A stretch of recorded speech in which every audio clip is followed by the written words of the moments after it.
Although Scream 7 has two obvious options when it comes to a perfect opening kill, the slasher sequel can't avail of either twist without ruining its own story. The upcoming Scream 7 is stuck in an unenviable position. The slasher sequel will bring Neve Campbell's iconic Sidney Prescott back to the series.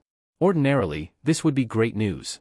However, Melissa Barrera's firing and Jenna Ortega's exit have soured interest in the sequel.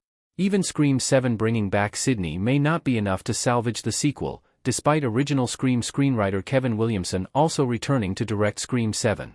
What makes Barrera and Ortega's absence so problematic is the fact that both Scream 2022 and Scream 6 centered their characters, Sam and Tara. Sam and Tara were the new heroines of the Scream franchise, with Sidney only appearing in a supporting role in Scream 2022. Campbell's franchise heroine wasn't even present in Scream 6, leaving viewers with the impression that the rebooted trilogy had moved on from the story of the original series star. Now, Scream 7 needs to go back to earlier entries in the Scream franchise to revive supporting characters and existing plot lines for the sequel. Scream 7's perfect opening kill would be Mark or Gail. Killing Courtney Cox's heroine or Sidney's love interest proves the sequel means business. Scream 7's opening kill must be an all-time great scene since the sequel is trying to distract viewers from its messy production and complicated behind-the-scenes reshuffles. To justify dropping Sam and Tara's story and picking up Sidney's plot again, Scream 7 would need a shocking opening sequence. The best way to achieve this would be for Scream 7 to kill off a major returning character with a close personal connection to Sidney. This would clarify that, even though Scream 2022's storyline only tangentially involved Sidney and Scream 6 didn't feature her at all, Scream 7 was her comeback. However, it would be impossible for Scream 7 to pull off this approach. Mark Kincaid and Gale Weathers are the only people Scream 7's opening could kill off, since they are the only returning characters with a close personal connection to Sidney. While 1990 SIX's original slasher classic Scream could simply kill off a supporting character played by an A-list star, Scream 7 can't replicate that approach. For the sequel to justify its existence, Scream 7 must foreground Sidney's arc, her pain, and her endurance. This means killing off her love interest Mark or her oldest friend Gale.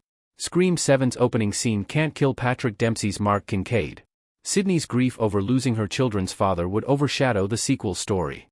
The problem is that both Gale and Mark are too important to kill off in Scream 7's opening scene.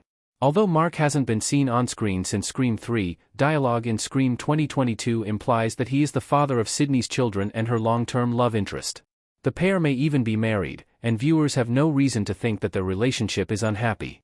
Scream 7's opening sequence can't kill off Mark because his death would be too bleak for the slasher series. Sidney has faced many deaths throughout the series, but this one would leave her children without a father. At their core, the Scream movies are fun even at their darkest. As such, once Scream 2022 confirmed Patrick Dempsey's Mark Kincaid was still Sidney's love interest, the franchise essentially ensured that Dempsey's character couldn't be killed off. Sidney losing the love of her life after losing her mother, her Scream 2 love interest, and her friend Dewey would be way too sad and hopeless. This is arguably even truer for Gale's death as she has stood by Sidney's side since the original movie. Scream 7's opening scene can't kill off Courtney Cox's character solely to establish the movie stakes. Scream 7 can't kill Gale in its opening scene. Courtney Cox's character is the last link between the original movie and Sidney. Ever since Scream 2 killed off Randy, the slasher series has been playing a tricky game. The lesser Scream sequels kept Dewey, Gale, and Sidney alive, which kept the franchise's atmosphere feeling fun but also limited the stakes of these outings. Scream 2022 killed Dewey off brutally, thus upping the stakes of the sequel but making its mood much more downbeat and somber in the process. Scream 2022's wild finale tried to take the goofy, gory mayhem up to 11 to counter this, but Dewey's death ensured that the reboot still remains the franchise's saddest sequel. Now, Scream 7 can't kill off Gale without making Sidney's story a tragedy, and this is something viewers don't necessarily want from the Scream series. There's a fine line between pathos and emotional devastation, and the best moments of the Scream series carefully dance around this distinction.